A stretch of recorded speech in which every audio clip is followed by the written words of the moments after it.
What's up, guys? It's your boy Robert R. Ricks. We're going to continue reading Magic Really Sucks, but the book doesn't.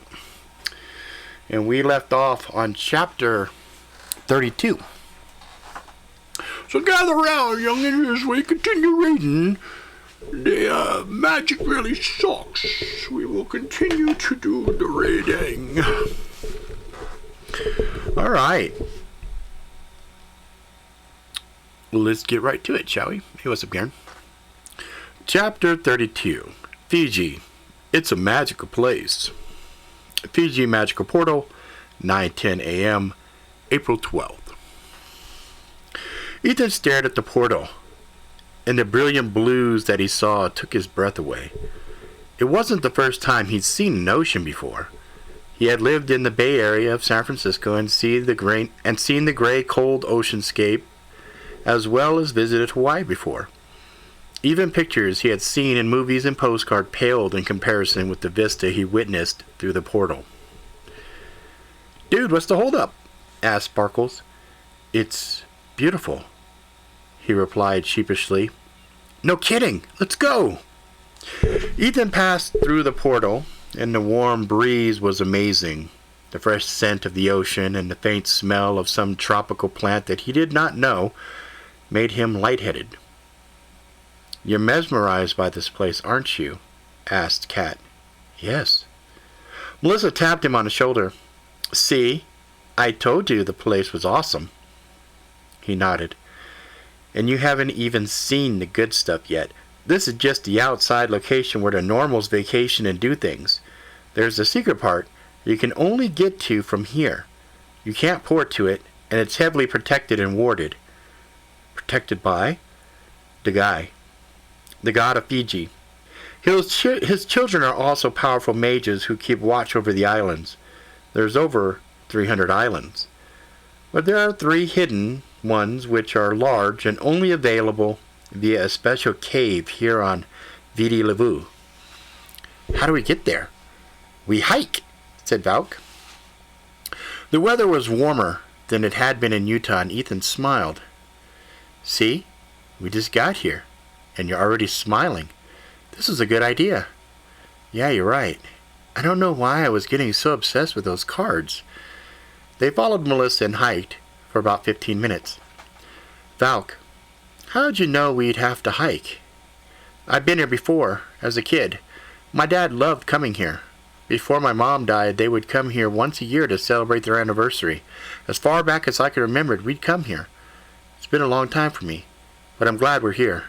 Reminds me of some really good times." Ethan nodded, realized he had pushed a button and wished there was a way to help Valk with her pain. Excuse me. Sparkles was trotting along and seemed in good spirits. "What about you, Sparkles?" "What about me?" "You been here before?" "So many times it'd blow your mind. This place is amazing sauce. Some of the strongest drinks on the planet are here. And the food. Oh man, don't get me started on the food. Plus, the guy is a badass. Way cool." "How's the coffee?" "Coffee? Oh yeah, you like coffee." Not sure." "The coffee is good," said Melissa. When they reached the cave, it was unexceptional and seemed like a standard run-of-the-mill cave, minus the crazy graffiti that Ethan had become accustomed to in most public caves that weren't watched by park guards or government soldiers. In fact, that wasn't what was the most interesting. The fact there was not a glyph in view or even a trace of magic made him pause. He'd become so accustomed to seeing magic nearly everywhere that when it was absent, it felt weird to him. They entered, and he looked around expectantly. "There's nothing here," he said, somewhat confused. "Is that so, young Nephilim?" said a silky, deep voice that was soothing and commanding at the same time. Ethan looked towards the voice, and a large man was there smiling at him. He resembled a normal man in all ways except for 2 things. One, his skin was so black that the outlines seemed to blend into the shadows, and it was difficult to see the whole figure. The second was his head, which was more snake-like than humanoid. with protruding snake-like nose and huge slitted eyes which seemed to see everything. Ethan was expecting a large snake tongue to flick out, instead saw a normal tongue and small jagged teeth in the mouth. He wasn't repulsed or driven back, but he was startled by how the man had materialized in such close proximity without him being aware. Melissa bowed towards the man and gestured to Ethan. "The guy, allow me to introduce Ethan Higashi, son of Azazel and the Japanese goddess Amaterasu." The guy nodded. "Apology. You are much more than a Nephilim. Welcome. I shall refer to you as Lai Lai Kalo. It means little god. Does that suit you better?" Ethan smiled. "You just call me Ethan, as you wish. What brings you to my kingdom?" Melissa had told me of her plans to relocate you here to get my blessings. Are you here to live peaceful and relaxed? I'm excited to see the peaceful and relaxed. I'm afraid I'm already mixed up in the world of things. We've come to relax and unwind, if that's okay. Of course. All are welcome as long as you follow the rules. Okay. Rules? Rules are no combat of any type once you pass the boundaries. In the event of conflict, I am to be summoned to find a peaceful resolution. Understood. Ethan nodded. This sounds fair enough to me. Your house, your rules. Indeed. Know this. Once you pass the threshold into my domain, I am God. I do not care how much power you possess out here. In my realm, you would be but a flea to me. Ethan nodded. Then welcome, Ethan and friends. I recognize you, Valk. As he said her name, 3 portals opened behind him, and Valk walked forward and he lowered his head, and she pressed her forehead against his. Melissa. She followed the procedure, as did Sparkles, who floated up to meet the guy's eyes. Finally, he smiled at Ethan. Ethan. Ethan stepped up, pressed his forehead against the guy's, and the skin was warm and soft, and there was a sense of peace that flowed into him. He smiled back. Valk walked into the far right portal, and the rest of the group followed. As Ethan passed through the portal, he was captivated. They stood on a ledge which overlooked a wide, bow-shaped valley which was lush and green with various patches of colors which seemed too vibrant to be real. There were 2 large waterfalls which roared a few hundred yards away from him, and the sky was an amazing blue that had large puffy clouds which seemed to shift slowly into different images. Valk noticed Ethan was staring at the clouds. Those showed a history of the Fijian people and the story of the guy. The longer you stare, the more real they become, and sound will start to play too. It's a trippy experience. It's better at night when the stars are out, and then you can see more detail. Wow. Yeah, I love the nights here, Valk said wistfully. Anyone is allowed here? Yeah, pretty much. As long as you follow the rules, you're good. No violence. And if you have a death wish, you break the rules. If you kill someone and then if you manage to somehow escape from here, you'll have a bounty the size of a mountain on your head. As long as I've been alive, I've only heard of one person dumb enough to break the rules. What happened? I think if we go to the other island, he's still on display as a warning. Picture your worst nightmare, and you might be halfway there. Best thing is not to lose your cool here. Not that anyone should. It's a neutral zone. Sometimes you might roll close to an enemy, and your instinct is to do something about it, but the price isn't worth it, so people squash it. Okay, I got it. Where's the food at? See those buildings down there with the smoke coming up? Ethan glanced down and saw where Valk was pointing. Yeah. That's where you'll find what you seek, weary traveler. Sparkle started laughing. Did she just drop a Dungeons & Dragons reference? Valk smiled. I am aware of the game. I felt it was appropriate. Sorry, guys. Sparkles nodded. Well, since we are here inside Port's work, I know my way around, so if you want to take your time, it's cool. Me? I want to go grub. Who wants a port? Valk stepped up to Sparkles. Melissa shook her head. I like to walk. I've never been here before. I don't want to miss anything. I'll walk with Melissa. Okay. See you guys at the pit. A few meows later, and Sparkles and Valk vanished. Is there anything I need to be worried about, like snakes or monsters? No, there's nothing here that's allowed to hurt us. We can let our guards down and relax. The sky looks different inside here than when we first arrived from Utah. Looks like earlier in the day? Yeah, and here time flows slower. You can actually enjoy yourself, and then, when you leave, very little time has passed. So this is a pocket dimension? Yes. What's the time ratio? I think it's 3-to-1. 3 days here is 1 day at home? Yes. They paused in front of a massive shrub that smelled like heaven. It was a magical form of Tahitian gardenia, which glowed a soft white and was roughly 3 times the size of normal flowers. Melissa plucked one and placed it behind her right ear. There's a meaning behind which ear the flower goes. Behind the left ear and you're spoken for or married. The right ear means you're available. Ethan smiled. I see you have it behind your right. She smiled softly, sighed, leading him. She smiled and softly sighed, leading him by the hand. I wish you would have dropped everything and just came here when I asked you before. He nodded. I do too. I'm sorry. Don't be. You can't help that you're an idiot. He laughed, and they continued to walk down the soft dirt path. Guys, hurry and get here now.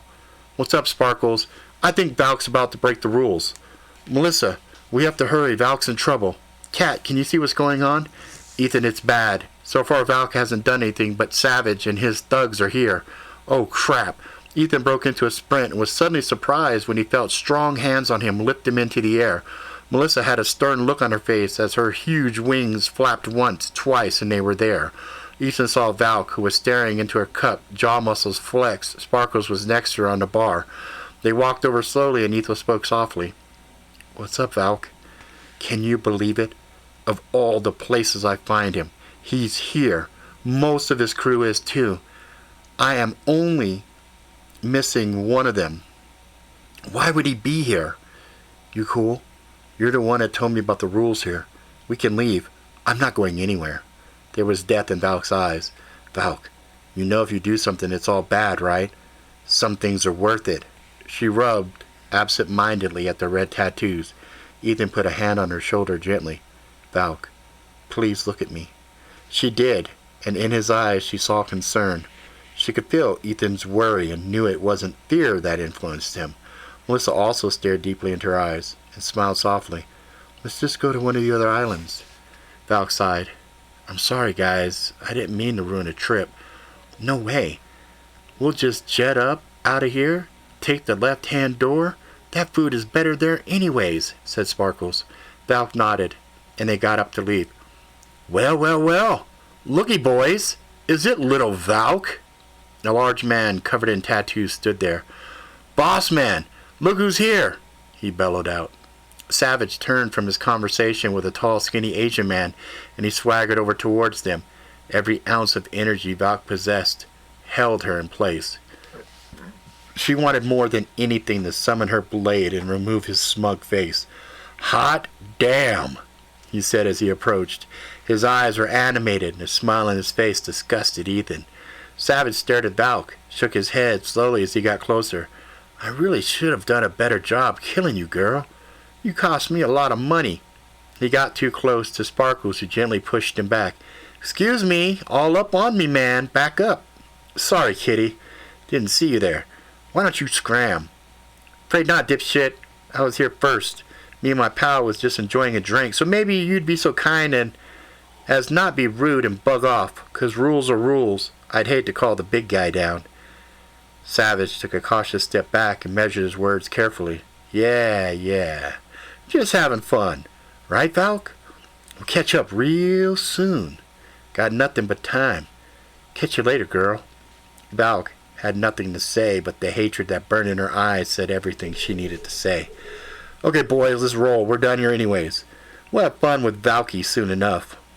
Large, tattooed man nodded. Can't wait. They all circled around Savage, and he blew Valk a kiss, traced the symbol, and vanished. Valk had been squeezing the rail so tightly it had dents in it. A small trickle of blood ran down the corner of her mouth where she had bitten her lip so severely it bled. A deep voice from behind the bar caught her attention. The guy was there. cleaning a glass as if he'd been the bartender the whole time. "The guy, we didn't break the rules," Valk said, alarmed by his appearance. He smiled, put his hands on hers and gently rubbed, and she relaxed visibly. Her lip healed instantly. "I knew your father well, child. He was a good man, filled with love. Your mother, too. I was saddened to hear of her early departure.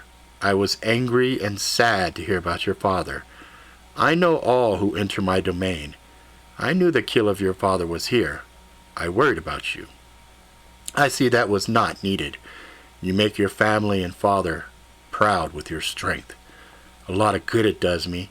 I've been hunting him for years." The guy smiled at Sparkles. "You're a wise one, Fay Cat. Share with your friend what you have done."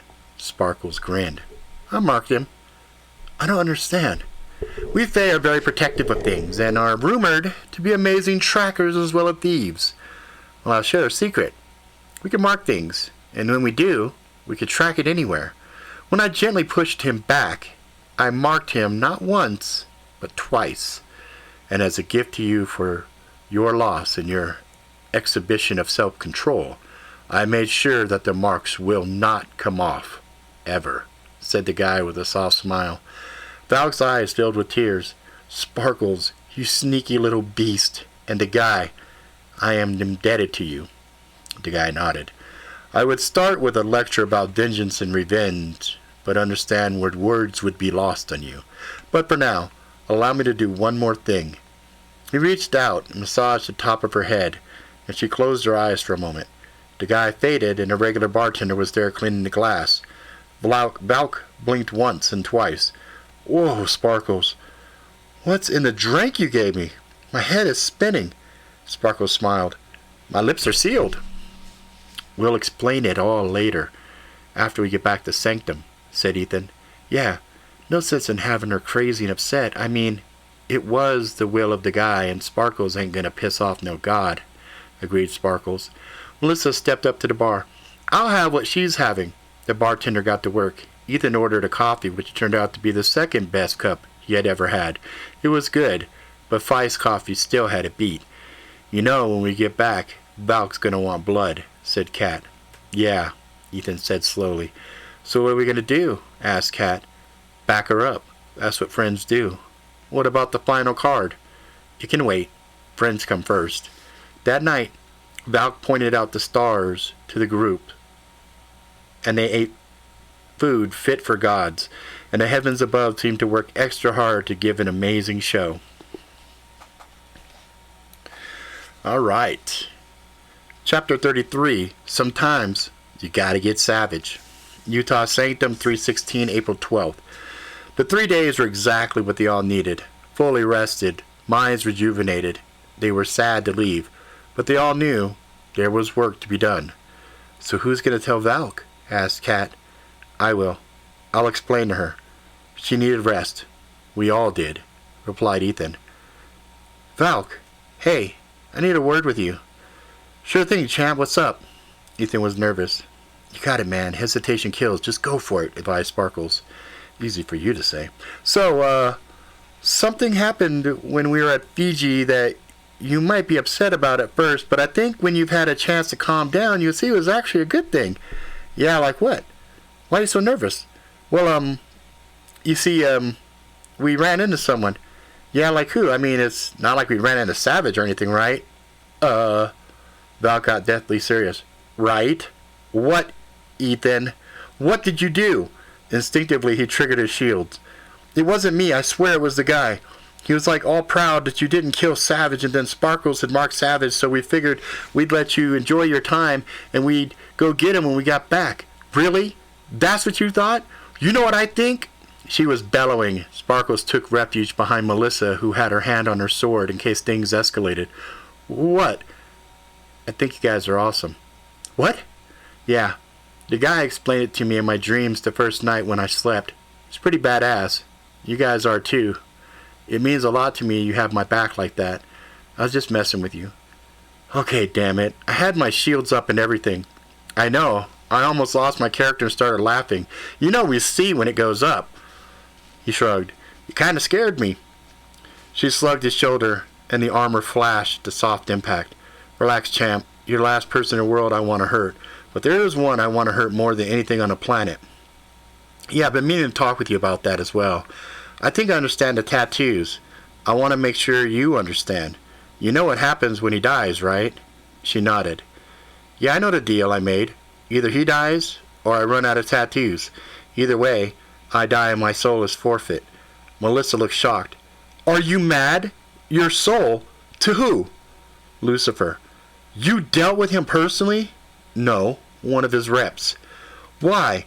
Don't you know how valuable your soul is? I don't care. You should. Do you know what hell will do with you? Do you understand torment and pain? It's worth it. No, Valk, it's not. I won't allow you to pass. I think it's beyond your power. I think it's beyond the power of a guardian angel. I signed a contract and everything. Melissa's face was a mixture of anguish and frustration. Sparkle shook her head. Then no deal. What? If I show you what a dirtbag is and you kill him, you're dead and gone. I can't do that. Valk nodded. I get it, guys. I do. I need to end this. With your help or without it, I'll find him sooner or later. I have new leads to follow up on. Ethan thought back. The tall Asian guy. Valk nodded.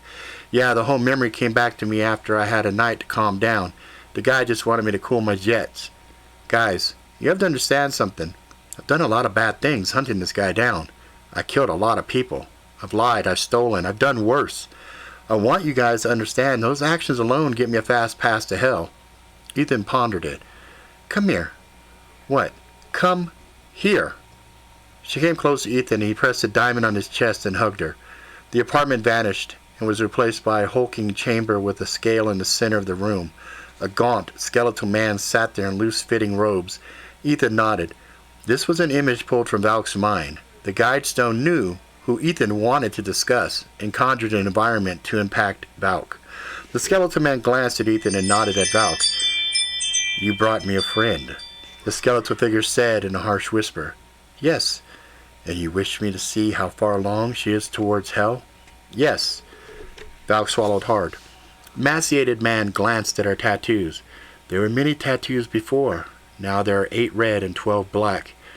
You've been busy, have you not? Yes. Please sit with me. Valk went to sit next to the man who shook his head slowly. No, sit across from me. He took the scales, and they floated in front of him. One side was simply an arrow pointing down, the other arrow faced up. Valk understood clearly and smiled wryly. Cute. Please hold my hands. The man extended his hands and Valk took them, expecting them to be bony and cold. Instead, they were strong and the grip was firm and warm. Let us see how hellbound you actually are. Valk's head snapped back and her eyes flashed black, and little inky tears flowed from her eyes into the air and danced in the sky. Images of the things she had done danced in her head, and she didn't shy away. She faced him and nodded grimly. The tears formed into a ball and landed on the hell scale. The moment it touched, it exploded into a fireball, and the scale lowered until it rested all the way down. Now, we shall see how much good you have done. All the little things you neglect to notice. The golden flash of her eyes and images strobed in her mind. The old woman she always helped, the children she brought food to, the random donations, the blood banks, and thousands of other smaller things she had never taken into consideration. Golden tears streamed down her face, and they lifted off and made a liquid golden ball and hovered for a moment and gently rested on a scale for heaven. Scales lowered about 10% more on the heaven side. By my scales, you are destined for heaven. Let's take now the task at hand and see what happens when you use all your remaining notches on your arms, factored in with the good you are bound to do. The scales rocked back and forth as each notch in her arm was accounted for. Finally, the scales tilted nearly even, with the still being on the heaven side. Final judgment on the last red mark for the one known as Savage. The image of what Valk had in mind for Savage floated in her mind, and she smiled sinisterly. The scales tipped below on Hellbound. It would seem the last mark, and this Savage would determine the weight of your soul, and if you will ascend to heaven or fall to hell. You have the power to decide. My soul is forfeit. You may believe that, but there is always a way. Thank you. You've given me much to think about. He squeezed her hand gently and smiled warmly at her. You are welcome. The room flashed again, and they were back at the sanctum. Ethan released Valk and smiled at her. Guess you do more good than you thought, huh? She nodded. A while back, Mordecai had me do some testing and then see how I was doing with the guide stone. I was sure I was messing up. Then when all was revealed to me, it made sense. There's good and there's bad, and then there's a blend that we don't think about when you deal in absolutes. Yeah, we haven't been together all that long, but you're one of the gang, said Sparkles with a smile. Valk nodded and considered everything and smiled. Tell you guys what. I'll play it by ear. When I even think of that bastard, my blood boils. But I didn't even think I'd be able to control myself the way I did in Fiji. Goes to show you, you really don't know until you know. I do know one thing, though. What's that? I want to get him. I want him to pay. Melissa smiled, and then had a thought hit her. You know what? I've heard rumors that the council has some seriously messed up prisons for dirtbags like him. I bet Kat knows how to get in contact with the proper authorities. Valk smiled, pulled out a battered silver coin that had some deep brownish stains on it. You guys crack me up. You forget, I hunt the filthiest of creatures on the planet. This is my direct connection to one of the most sinister hellholes on the planet. Red marks on my arms are for kills. The black ones are for the ones I kept alive. Well, mostly alive. Once I'm done with incapacitating them, I slap this puppy on them, binds their wounds up, sends them to PC7. Sparkles blinked once and then twice. Wait, that place exists? Yep, I visited twice. You gotta be kidding me. I hung out with this guy once who claimed it was real. He worked there as a guard. He had some serious PTSD. He only worked there a year, he said, because of how bad it was. I was like, sure you did. Well, the problem with that place is the visiting hours are open only once a year. Then it rotates around some bad dimensions. Window, while it's here, is like 3 days. It's not a fun place. I've heard rumors of experimentation and other unethical treatment of the inmates. Makes death row seems like a picnic. Ethan smiled. Seems like a perfect place for a guy who calls himself Savage. I've heard about that place. It's really for the absolute worst of the worst, said Kat. Perhaps, Valk said, considering. So what's the game plan then? Asked Sparkles. Do you have an idea where he is? Sparkles closed her eyes and focused. Yes, I do. He's in Texas. Texas, huh? Valk rubbed her arm and thought. He had a pretty large base there before. Is it near Galveston? Yeah. How'd you know? There's a patch of highway out there called the Texas Killing Fields. Rumor has it he goes on safari with time spells and goes back and kills unsuspecting people. He uses death magic from his fallen victims. I suspect he goes there from time to time to juice up. Some people do that? I thought time manipulation was a no-no, asked Ethan. It is. That's why his ass is wanted badly. As far as the killing and using death magic, yeah, it's a powerful form of magic.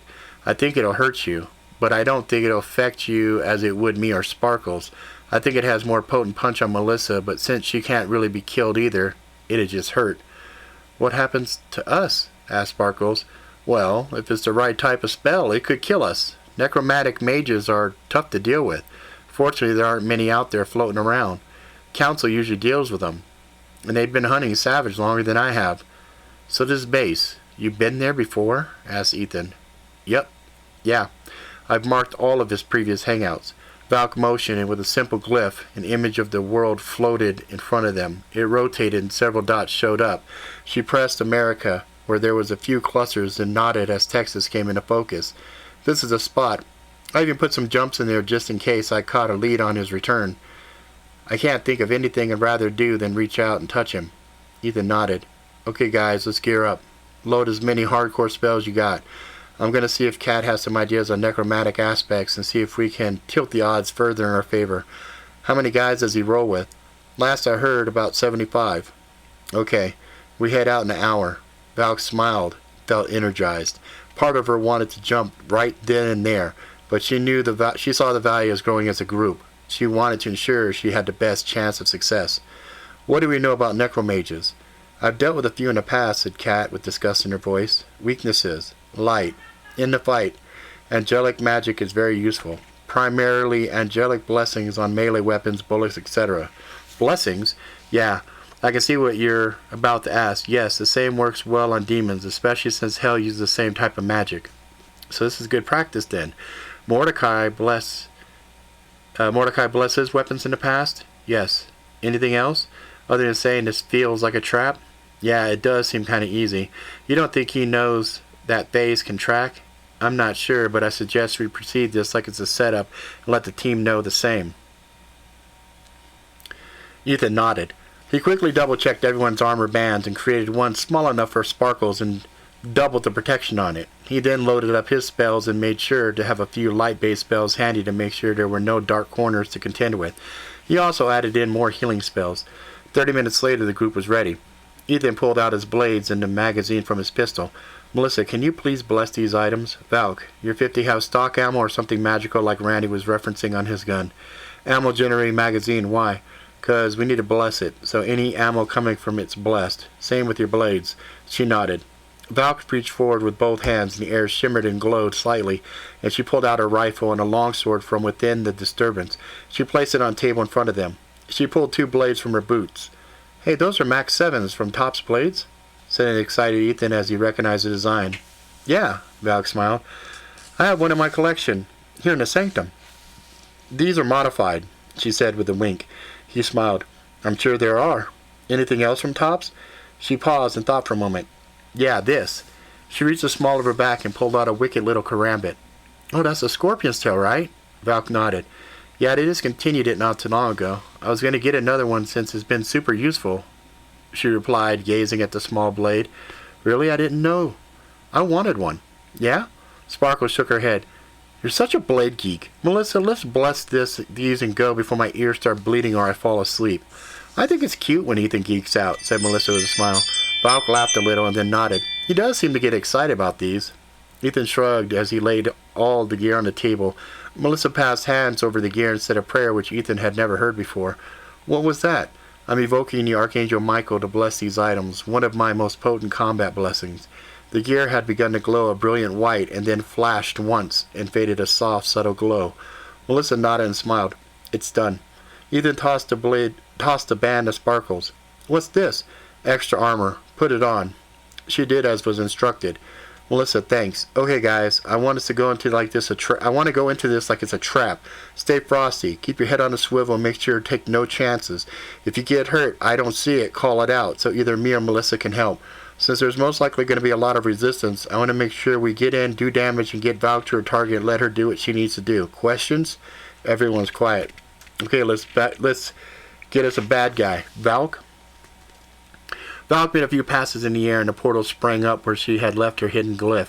She scanned the room ahead and saw there were roughly 10 men in the area. There were 2 by the door and 8 were in front of a large wall-sized TV playing a game. 10 in a room. When we come in, we have the wall at our back, door to the right, 2 men there, 8 directly in front that seemed distracted by some kind of video game. Ethan nodded. Armor up. They all pressed their bands, and even though the mood was serious, Ethan smiled when he saw the armor spring up around Sparkles. The extra enchant on it was a barbed barrier. All the armor covered everyone, and then faded and shifted in the light slightly. Okay, Valk, your show. Call out targets? Yeah. You and Melissa take the 8. Sparkles stay with me and we'll take out the door. Sparkles nodded. Valk traced a glyph in the air and motioned towards each member of the team. You get white targets, Melissa. Blue for you, Ethan. Red for you, Sparkles. Huh? Asked Sparkles. You'll see. I usually work alone, but sometimes you get big targets like this, and this way it keeps the confusion at bay. If we don't hit the same targets, it'll make sense. Valk walked through the portal. The team followed quietly and slowly. They passed in, and Valk slid right, as did Sparkles. Ethan and Melissa moved silently left and examined the room of the building. It was a large area painted in black, with airbrushed skeletal figures dancing along the wall. In the center of the painting was a woman with several large cuts with blood flowing in huge rivers, and a red torrent flowed low around her and rose up in a large wave to the left and right of the walls. The skeletal figures had goblets in their hand raised up in a toasting position. There were indeed 10 men in the room, and Ethan could see them dimly in the low light. The screen on the wall was easily 100 feet high, and on it he could see they were playing a fighting game with superhero characters. Some of the 6 men were cheering as the 2 men battled it out. Suddenly 4 of the men had blue outlines on them. 4 others were outlined in white. Looking to his right, Ethan saw the 2 men by the door were also looking at the screen, watching the game with big smiles on their faces. One was lit in red, the other in purple. Nice little system she has. Makes it easy to see, said Kat. What's the protocol, kill or maim? Asked Sparkles. We'll see what Valk does and back her play. These guys aren't going to pull punches. I personally don't want to play hero and have one of these guys get off a lucky shot and one of us go down. So even if we pull punches, we go in hard. Ethan watched as Valk rubbed her black marks, and one glowed faintly. Looks like she's not going for kill shots, noted Kat. Understood, said Ethan. Got it, replied Sparkles. Ethan looked at Melissa, who was watching Valk like a hawk, and she met Ethan's gaze, and she understood. She pulled her bow out, and as she raised her hand in the air, 4 arrows materialized. Valk moved with such speed that for a brief moment, Ethan hadn't noticed she was gone. Sparkles also moved with lethal speed and stealth. A moment later, the 2 men in the door were down. Ethan leapt forward with speed matching a jumping spider pouncing on its prey. At that same moment, Melissa's arrows hit the 4 targets. They dropped instantly. 2 of the men turned to see what happened and saw Ethan's open palm strikes, and they went down with a bare thud. The TV was so loud that the main 2 players hadn't even noticed any of the commotion. Ethan traced 2 glyphs in the air, slammed the glyphs into their backs. The glyphs exploded and the men fell. Ethan glanced at the TV and noted, "Oh, it's a new Injustice game. Nice." He quickly joined up with Valk and Melissa at the door. 10 down, 65 to go, he said with a grin. Valk opened a door in front of them and entered the next room, which was also large. This one had 2 floors and an open space. In the center of the room had a small box. Other than that, it appeared empty. "Oh, this is so obviously a trap," said Sparkles. "Agreed. Sparkles, go Astro, see what you see," replied Valk in a tense tone. Sparkles nodded and faded. She reappeared and smiled. "Yeah, it's a poor trap. I can see where it goes. There's a few of them in there." "I see those as well. Additionally, if you see the second floor there's 2 men hiding," Kat said, all business and tense in her tone. Kat sees 2 men hiding. "Where?" "Second floor. 1 o'clock. 1 o'clock. Valk smiled. "Be right back." Valk walked into the room with a jump that Ethan didn't think was possible. Was on the second floor, and 2 bodies flew in the air and landed towards the box in the center room. They flashed mid-air and then it disappeared. Sparkles jumped and was with her. Melissa grabbed Ethan and carried him to the rest of the team on the second floor. Okay, so looks they were expecting something. Not the previous group, but these guys were. Ethan nodded, saw an open door and pointed. Valk examined it and nodded. She walked in. As she did, she looked confused. "What's up?" "This looks like it goes back into the room where we took out the first group." "Huh?" "Ethan, it's another port trap. Pull back, Valk, now." A brilliant flash, and they were standing in what felt like sand. Their eyes cleared and the room was dark. Ethan couldn't see anything but a pale red glow which circled them roughly 100 yards around them. He could hear her shuffling and breathing. The acoustics were odd. It had a faint feeling like they were in a large open space. "Crap," said Kat sourly. "What? Remember I said trap?" "Yeah, well, we're in it now. I see close to 1,000 people and 5 really large heat signatures barely behind some colder walls." "Just great." Sparkle sounded nervous. Ethan let fly one of his light spells, which illuminated the area, as well as a large group of men in front of them armed with AR-15s with green lasers trained on each of the group. Behind the group was a large walls that rose up 25 feet, and seats, all filled to capacity with corpses in various degrees of decomposition. They sat there silently, expectantly. Ethan counted 12 men heavily armed in front of him. They were illuminated quickly. 3 in blue, 3 in white, 3 in red, 3 in purple. Ethan acted as if he was putting his hands up. Melissa did the same, and she took a slow step to the left, planted her foot in the sand, and in the sand prepped. Sparkle stepped behind Valk. Valk just stood her ground waiting. "Hey guys, we give up. We were stopping by to see an old friend." "Shut it! Drop your weapons now or—" The man couldn't finish his words as Ethan moved so fast he didn't have a chance. Melissa was in the air and swooped down on her targets. Sparkles had vanished and reappeared behind 3 targets who she hit low and hard. Valk jumped into a huge front flip, landing a ferocious kick to the head of one who had been talking to them.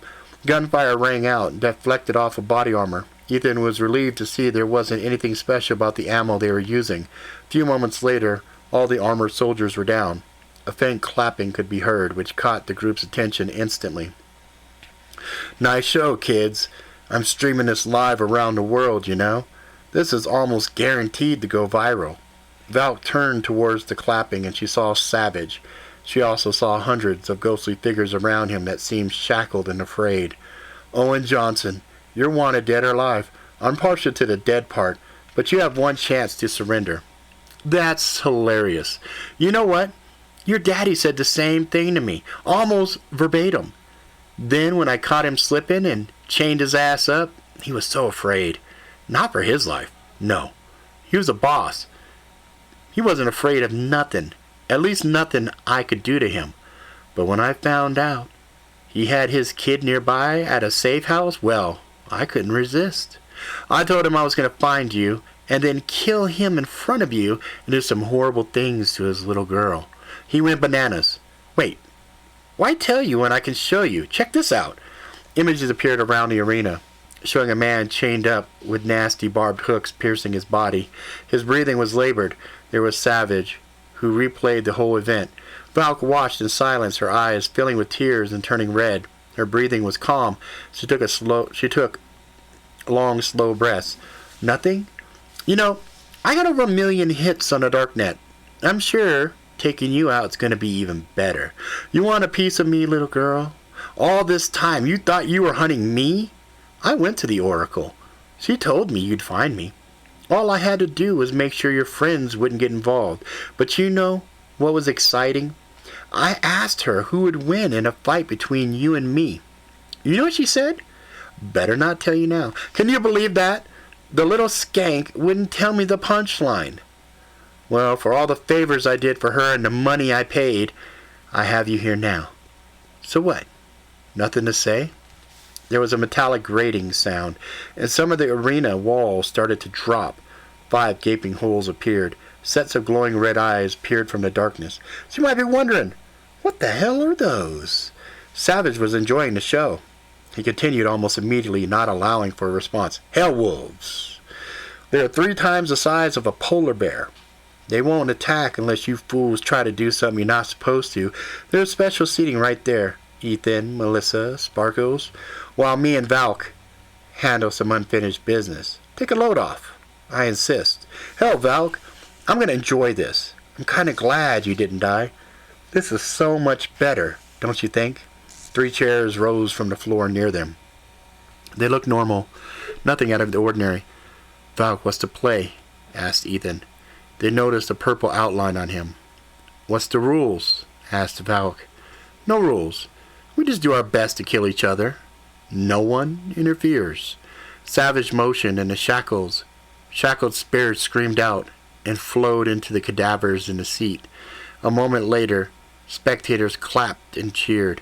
If any one of your friends intervenes, healing, attack, or anything other than watching, all my friends there will attack, and the Hell Wolves come to play. How hard are those wolves to kill? Asked Ethan, feeling stressed. For you, a decent challenge. I worry more about the sheer number of the undead here, though. By my estimation, they could overwhelm us, said Kat, and Ethan understood. Those wolves are tough. I've seen one in action before, said Sparkles. You might be good, but there's no way I could get one. Ethan nodded. We could grab Valk and split. I wasn't expecting a double cross from the Oracle, said Ethan, irritated. Well, we do have her cards, reminded Kat. Ethan nodded. Valk shrugged. Well, what are we waiting for? She rubbed both her arms and she lit up brilliantly. Oh, the marks! That's pretty sick! I heard you sold your soul for those. Am I worth all that to you? Did I hit a nerve killing your widow daddy? Valk grinned. Come down so I can show you how they work. Deal. He vanished and suddenly appeared behind Valk and swung, and she dove forward and easily dodged. Please have a seat, my guests. Ethan waited, and Sparkles and Melissa sat down. I'd rather stand, said Ethan with a kiss-my-ass tone in his voice. Really? Fido, barked Savage as he circled Valk. One of the large hell wolves stepped forward and was massive. I insist. Ethan glanced at Valk, who nodded. Fine. Ethan sat down as Fido watched him closely. Now, where were we? Savage motioned, and 3 daggers flew forward. Valk leapt into the backflip, and the daggers flew past her. She landed, and the daggers flipped and came back at her. Ethan's heart nearly jumped out of his chest as he thought the daggers were going to hit her. She jumped again at the last moment and struck them with her sword, and they exploded. She landed and grinned at him. Wasn't that a spell that Jamie Blades taught you? He tried that same trick with me. Didn't work for him either. In fact, that was his last move before he died. Did you get the package I sent? Yes, I thought the middle fingers were a bit melodramatic, though. I thought they were pretty measured, as I had the whole body to choose parts from. Savage growled and motioned, and a black blade with a heavy red glow materialized. Playtime's over, kiddo. It's been fun. He charged in with a ferocious overhand swing which Valk deflected, and her blade swung out and nearly bled him. He jumped back with a smile. Pretty fast, kid. Your daddy was, too. Want a smooth that jacked him? He said harsh words, and suddenly it appeared as if he had 8 arms, each with a sword. They came down in furious sets of attack. Valk's armor blocked the majority, each hit flashing the armor until it failed at one location, and one of the blades nicked her chin. Whoops. Looks like I gotcha. Just a spoiler. Blades are tipped with a poison. You'll start to slow down, trip a little, and then boom. He charged in again, and she fought back and jumped over him, and managed to cut his shoulder. She landed and again resumed a defensive posture. He groaned with a cut. Damn, your daddy would be proud. You're doing better than he did. How's that poison feeling? Valk felt flushed. Her heart was racing. She was sweating bullets. I could see the poison in her. What do we do? Asked Sparkles. We wait for Valk. This is her fight. We don't do anything unless she lets us know or she's unable. Valk took a step back, shook her head quickly. Not gonna help. Soon, you won't be able to see me at all, and that special armor you got is gonna fail. He jumped, and Valk again blocked and parried, although slower this time, and her attack missed by a wide arc, and he smiled, and he slammed his arms together, and a huge explosion sent Valk crashing into a wall near Fido, who didn't look away from Ethan. Valk's armor shimmered, seemed to crack in several locations. Come on, kid. This is too easy, taunted Savage. Valk sprang forward, still deadly. She swung her sword and slashed Savage's right arm, and his blade fell to the ground. Valk picked it up, swung it, again cutting Savage. You are immune to your own poison? Who made it for you? Magatha? Yeah, she taught me a lot about your organization. Savage growled, pressed the attack, now realizing he also had poison in his system. Enough! He swung with 7 blades and managed to disarm Valk and land 3 cuts on her arms. She fell to the ground, breathing heavily. He jumped in, prepared to deliver the death strike, and as he was closing, she rolled towards him and pulled her 2 daggers from her boots and slammed them into his shoulders. As she did, Savage's blade came down and destroyed what was left of her armor. A blade gash opened her left thigh. Valk screamed out, as did Savage, who retreated, staring at the 2 Max 7s protruding from his shoulders. Valk was on one knee, her hands on the sand, blood flowing from her wounds, breathing heavily, almost panting. Good fight, kiddo. If you had hit my neck, you might have won this. But these? Rookie mistake. Must be the poison. Makes it hard to think. He understood how debilitating the poison was, as he was having a hard time focusing on her. It was time to end the fight. And he charged in. Valk reached the small of her back and grinned as she made eye contact with Savage. She made a pass in the air, and the Max 7s tore straight down, severely slashing the arms below, practically cutting his arms off. Savage screamed, and Valk launched her final attack. As she brought the karambit up, she could have taken his throat, but instead raised it up, took Savage's eyes. He fell to the ground and screamed long and hard. I want you to know, I could have killed you. I win. You lose, asshole. Savage laughed. Is that so? All I need to do is... Valk stomped once, and he was silent. Shut up. She took out the silver coin, put it in his mouth. Little silver strands shot out, covered his body, snaked into his wounds. A few moments later, the body was covered in silver, and it flashed. Once he vanished, the corpse moaned, and the spirits shot out. Valk could see them all. There were many ghostly children who danced around her, blowing kisses. A few older spirits saluted her and smiled. Soon they all vanished. The hellwolves also flashed and slowly faded. One of her black marks vanished. She had 11 black, 8 red remaining. She glanced at Ethan, exhausted. Ethan smiled, said his trigger words, which healed the wounds on Valk. The poison is still in her, cautioned Kat. Valk, Kat says the poison. Yeah, it's fine. I spent 5 years injecting myself with small doses of it. I built up a pretty good tolerance to it. It's going to suck for a day or so, and I'll be a little off my game, but I'll live. Can we continue this conversation back at the sanctum? Asked Sparkles, who was staring at the empty corpses. Yeah, sanctum. Okay, let's check something real quick. Alright, so I think that's probably going to have to be where we end it, because this next chapter is about 11 pages. So we're going to end it here on chapter 34.